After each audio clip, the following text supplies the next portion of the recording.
Good daily habits can make such a big difference in one's life.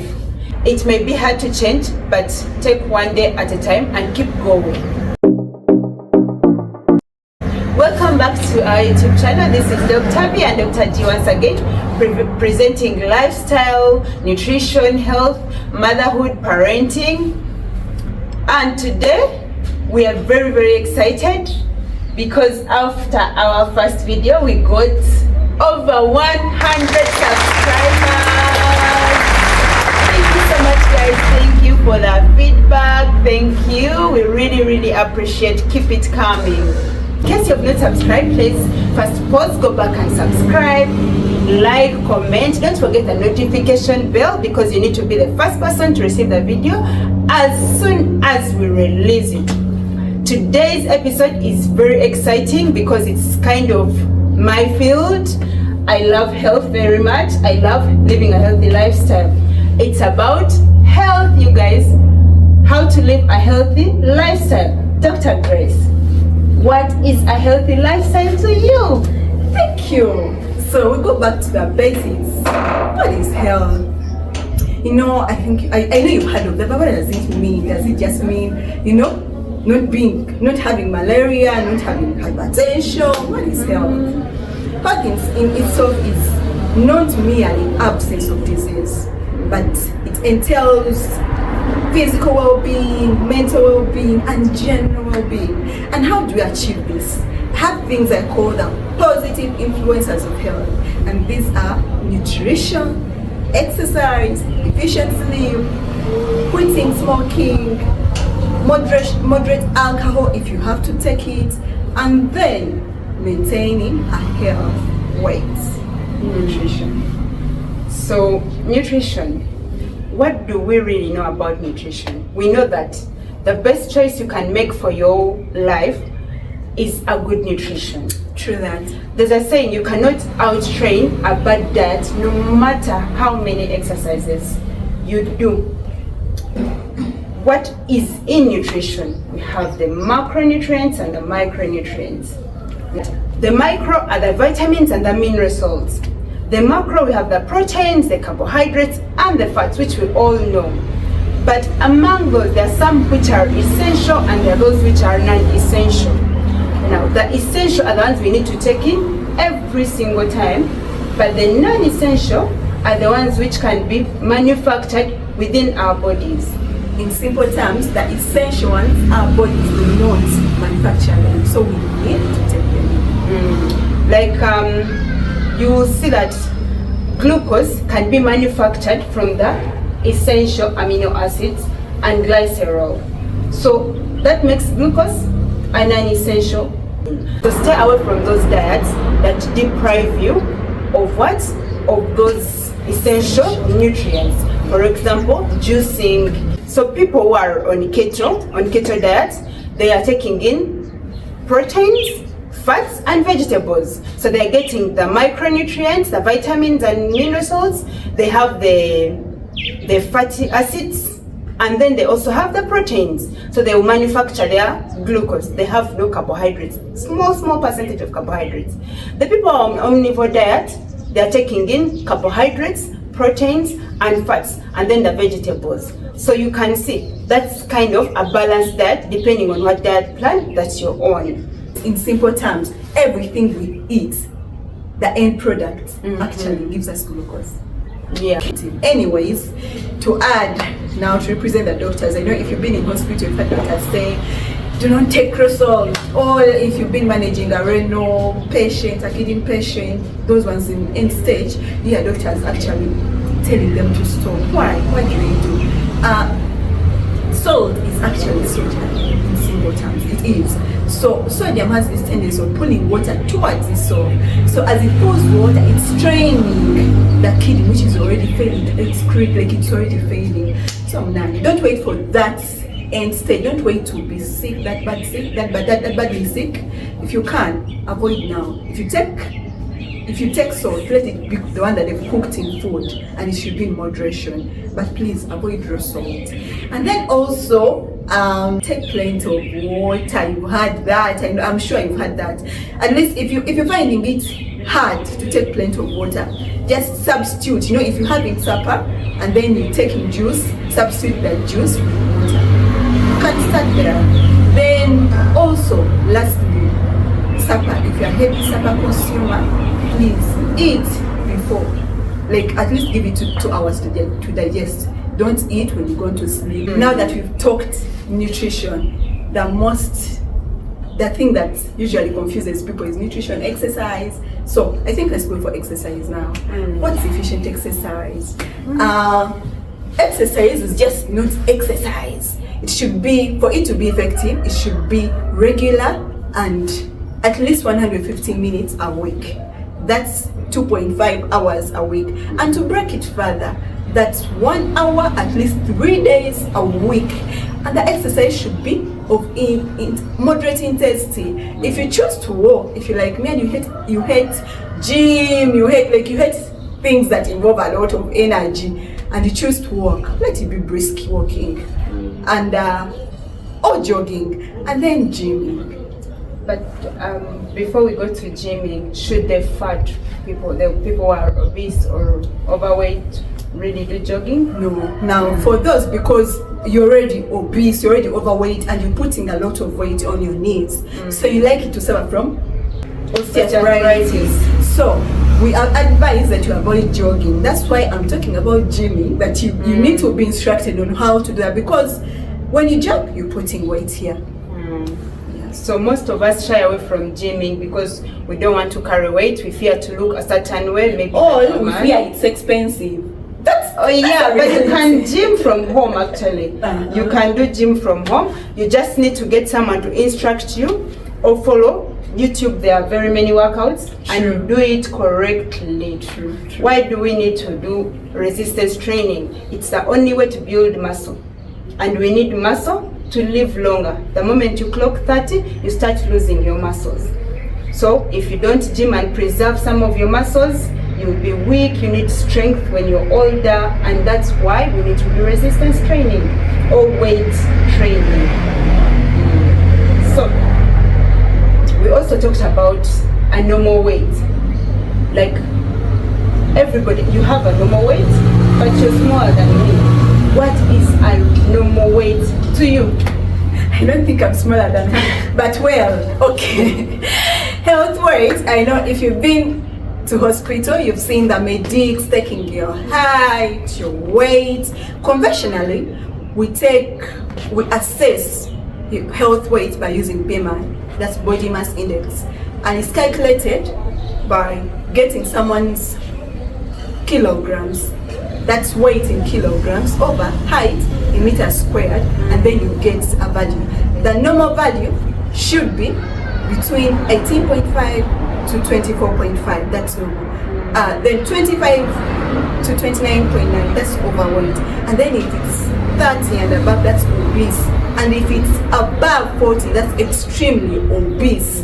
And then when your weight is beyond the normal one, you're at risk of the non-communicable diseases. Now, these were for the rich countries. I remember when you're young, they're like, DM, those are for the rich. But these days, Uganda, most I'll talk about what I know because we are from Uganda, and it used to be the communicable diseases anyways, growing up, diarrhea, those are things. But now, actually, non-communicable diseases are taking a trend, like they're everywhere. And some of the examples, like the GM that you know, that's diabetes type 2, because there's type 1 that is for another day, but type 2, hypertension, hyperlipidemias, to mention but a few. Yes. So all these are brought about by, if you're above the normal BMI, it's a risk factor. And then with this advancing technology, we have new monitors which do the body composition.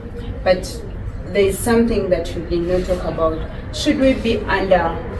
No. 18.5? Under 18.5 is very risky. It actually has its disadvantages, but for this scope, it's not for today. Please, comment section if you want us to talk about it. Okay, so the body composition monitor measures your muscle mass, your fat percentage, and your visceral fat. So the visceral fat is the one that is around your internal organs, and it's the one which predisposes us to the non-communicable diseases. we need to know what is raising your BMI. Sometimes it can be high, but it's muscle that is raising it, which is healthy. You already have enough reservoir for the later in future. And then it can be fat, that is you're normal, but you have a high fat percentage. So you need to know so that you know what to work on. And that's why of late, even in smaller people, you find they have diabetes, and people are like, but she's small, why did she get? Diet and the fat content of your body, that is body composition monitor. That gets us to sleep.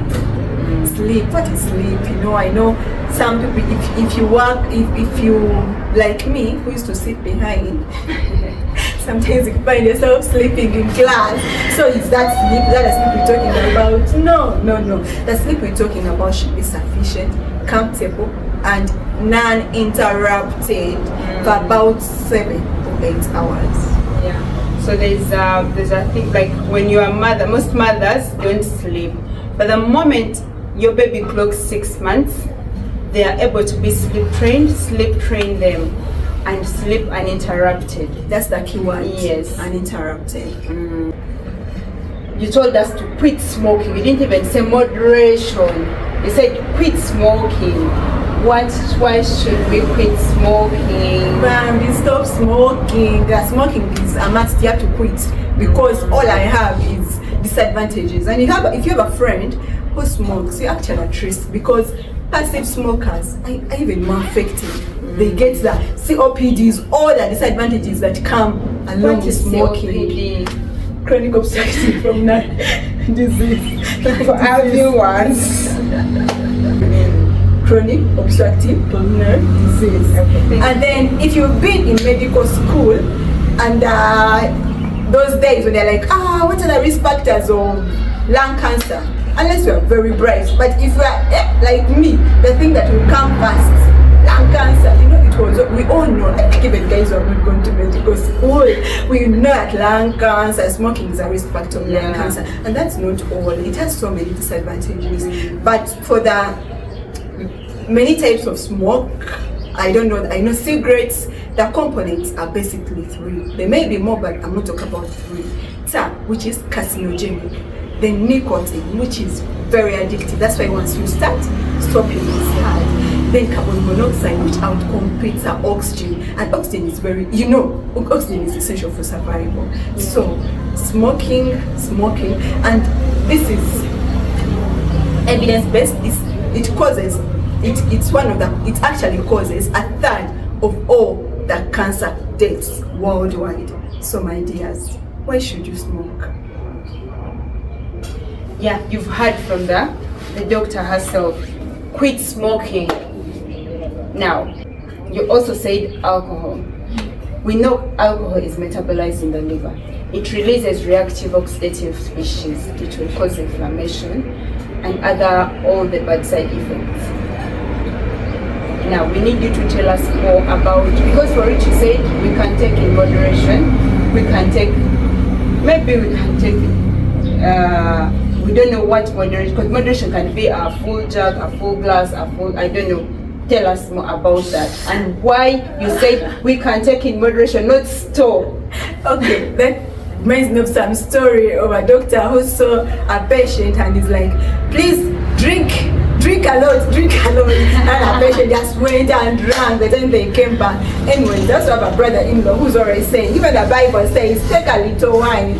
But as a doctor, I'll still tell you, if you take alcohol, please take it in moderation. Well, avoid it if you can. And what's moderation? Moderation for alcohol is, for men, that's 2 bottles a day. And that's if it's beer, each bottle is 350 mils. So that's times 2. If it's whiskey, that's 45 mils. And if it's wine, that's 150 mils. And ladies, you have to take half of that, because there's 1 bottle a day for beer for you. Then why do we say you shouldn't do this? Like Dr. Wudu introduced, alcohol is metabolized by the liver, and it causes a lot of damage to the liver. But not only to the liver, it's also a risk factor for some of the cancers like esophageal, laryngeal cancer, and the liver cancer. that is obvious. If you've been in hospital, if you've been managing for medics, a person with liver cirrhosis, and you take history, you'll find out most cases in the history, they will tell you they were excessive alcohol consumers. And then, as if that's not enough, alcohol reduces our immunity because it deprives us of thiamine, that's vitamin B1, which is very essential. And it also reduces your brain capacity, functionality, not capacity, sorry, your functionality. How? If you've been, please ask in a comment section. This may not be, we may not have enough time to talk about the details, but if you've had of Wernicke's syndrome, or if you're a medical student in Survivor, they told you stop Korsakoff. You may wonder why. It's because of the brain. That's detailed, but if you want to know more about this, just comment, ask us, we will tell you. Come back here talking medical jargons all through Dr. Budu. Now, we've said that health is not just a mere absence of disease. We need to balance between the physical health and the mental health. But we've talked about mental health, we've only talked about sleeping. But remember, stress is a risk factor to most of the diseases. True that.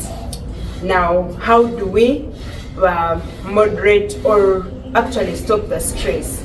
We have 3 strategies. We have the general strategies, we have the bedtime strategies, and the pre-bed strategies. But for this, I'm going to talk about the general strategies. The rest maybe in another video. Number 1, please try your best to have a light heart. Don't be angry with the other person. Try to forgive. Learn to forgive not only for the other person but also for yourself. Yes, because when the Bible says, do not sleep angry with your brother. And it even says that as you're going to offer and remember you're angry with your brother, first go back, reconcile, and you come back. Yeah, so please try. If you cannot pray to God, God will guide you through, and take one day at a time. Then number 2, you need to plan your day. Like, have a plan and follow it through. Start with the easy tasks first so that you can motivate yourself that, oh, I'll finish this, I'll finish this, and have enough time for the hard tasks. Then another thing is you should get a day off, at least in a week, to rest. And on that day, it's okay to refuse the hard tasks that they give you. Do them another time. All of us who go to work, try to finish your tasks for that day. Don't postpone what can be done today to the next day, or carry home work that you should have done at office. Yeah. Then take time off work, like leave, go have a vacation. Guys, we all love to rest. Go have a vacation and rest, then come back when you're fresh. And don't think a vacation is expensive. You know, things people think that rich people what no. You can go there in Kabale. You can, like, I'm telling you, the first thing. Yes, you can go there in Kabale. Grace will host you. Yeah. And then we need to final thing that we don't usually do in Africa. I don't know why. Meditate. Have time to yourself and think about your life, like plan, organize your life, and that way you will feel like you're in control of your life. Eh? I'm supposed to do this, I'm supposed to do, When you said meditate, I thought of the Bible, because the Bible tells us meditate upon this word. That's what came to my mind. But you need to meditate, like think about your life. Yeah. So with those, thank you so much for watching our video. Please subscribe if you've not subscribed. Comment, like, keep the comments coming, keep the feedback coming. We appreciate the feedback. Thank you so much.